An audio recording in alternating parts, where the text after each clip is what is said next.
Hello, welcome, नमस्कार, good morning. एक बार फिर से आप लोगों का स्वागत है CA Amitabh Shrivastava YouTube channel में। तो सर, आज हम बात करने वाले हैं बजट की। आप लोगों को पता है कि फाइनेंशियल ईयर 2022-23 के लिए बजट आने वाला है और ये बजट पेश करने वाली हैं हमारी देश की फाइनेंस मिनिस्टर श्रीमती निर्मला सीतारमन जी।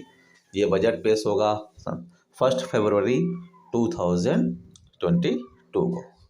तो सर, इस समय बजट से बहुत लोगों की उम्मीदें हैं, बहुत सारी चीज़ें हैं कि अगर निर्मला सीतारमन जी हमारी उम्मीदों को पूरा करेंगी तो टैक्स पेयर्स के लिए आसानी हो जाएगी। हो सकता है कि कुछ टैक्स में छूट मिले, तो किस तरह से छूट मिलेगी, किस तरह से टैक्स में छूट मिल सकती है, आज हम इस पर डिस्कस करने वाले हैं, जिससे टैक्स पेयर को फ़ायदा हो सकता है। तो सर, हम बात करने वाले हैं कि आज का जो बजट है, बजट का जो सीजन चल रहा है, अभी जो 1 फरवरी को बजट पेश होने वाला है, उस बजट में टैक्स पेयर्स को क्या क्या उम्मीदें हैं, वो क्या क्या चाहते हैं। अगर उस तरह से कुछ टैक्स पेयर्स की उम्मीदों को पूरा करती है निर्मला सीतारमन जी, तो टैक्स पेयर को डेफिनेटली बेनिफिट होने वाला है। और जाहिर सी बात है कि जो भी एक्ट के रूल रेगुलेशन जो भी बनेंगे, जो भी बजट पेश होगा, उससे पब्लिक को भी फ़ायदा मिलना चाहिए। तो क्या उम्मीदें हैं इस बजट से, आज हम लोग उस पर डिस्कस करने वाले हैं। तो सर, टैक्स पेयर को क्या चाहिए? टैक्स में छूट। अभी हम देखें तो जो भी हमारा स्लैब रेट है, जो पुराना वाला स्लैब रेट है, उसमें 2,50,000 की एग्जम्पशन लिमिट है। और ये सर एग्जम्पशन लिमिट बहुत सालों से चली आ रही है, इसमें कोई चेंज ही नहीं किया गया है। तो इस बार उम्मीद है कि जो 2,50,000 की एग्जम्पशन लिमिट है स्लैब रेट में, वो हो सकता है कोई उसको 3 लाख या 3,50,000 तक किया जा सकता है निर्मला सीतारमन जी द्वारा इस बजट में।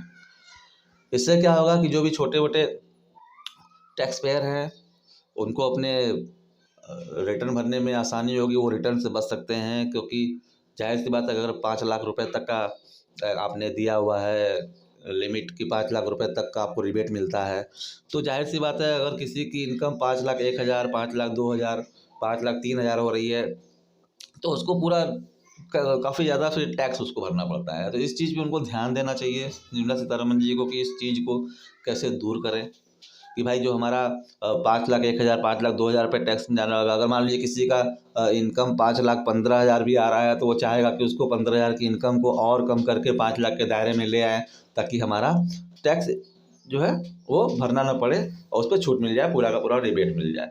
तो ये सब जो डिफरेंसेस हैं, जो सब जो टैक्स पेयर की सोच है, उसको कैसे पार पाना है, उसको कैसे कंट्रोल करना है, इस बजट में देखने को मिल सकता है। तो बात होगी कि टैक्स एग्जम्पशन लिमिट जो 2.5 लाख की है, उसको 3 लाख या 3,50,000 किया जाए।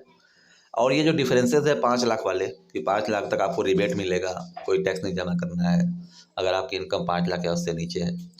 तो अब किसी की इनकम 5,20,000 है, 30,000, तो वो सोचता है कि चलिए हमारा 20-30,000 कहीं से एडजस्ट कर लेते हैं, उसको हम अपना 5 लाख के नीचे दायरे में आकर के अपने टैक्स को बचाया जा सके।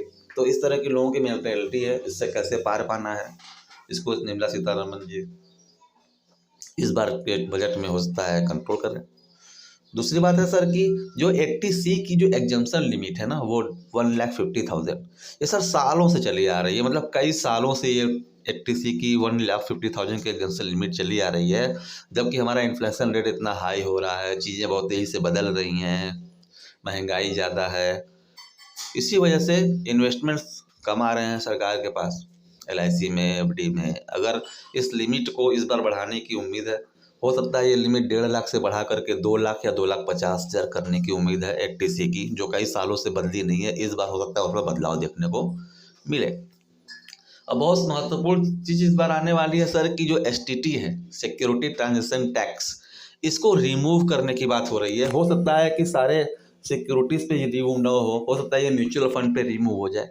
तो कहीं ना कहीं STT में इस बार रिमूवल देखने को मिलेगा। STT हटाने, कौन सी STT जो भी लग रही है म्यूचुअल फंड पे, हो सकता है उस इस बार STT को हटा दिया जाए। इससे टैक्स पेयर को राहत मिलेगी। जो भी ट्रांजेक्शन हो रहे हैं शेयर्स में, वो ट्रांजेक्शन भी बढ़ेंगे, जिससे इनकम भी होगी सरकार को ज़्यादा, क्योंकि और भी शेयर्स इस समय रिकॉग्नाइज स्टॉक एक्सचेंज में जो लिस्टेड है इक्विटी शेयर्स में, हो सकता है उसमें इन्वेस्टमेंट बढ़े। तो STT को हटाने की ज़रूरत है। ताकि टैक्स पेयर को थोड़ी राहत भी दी जाए, क्योंकि कोविड की वजह से, हर चीज़ की वजह से कितनी परेशानी चल रही है आप लोगों को पता ही है।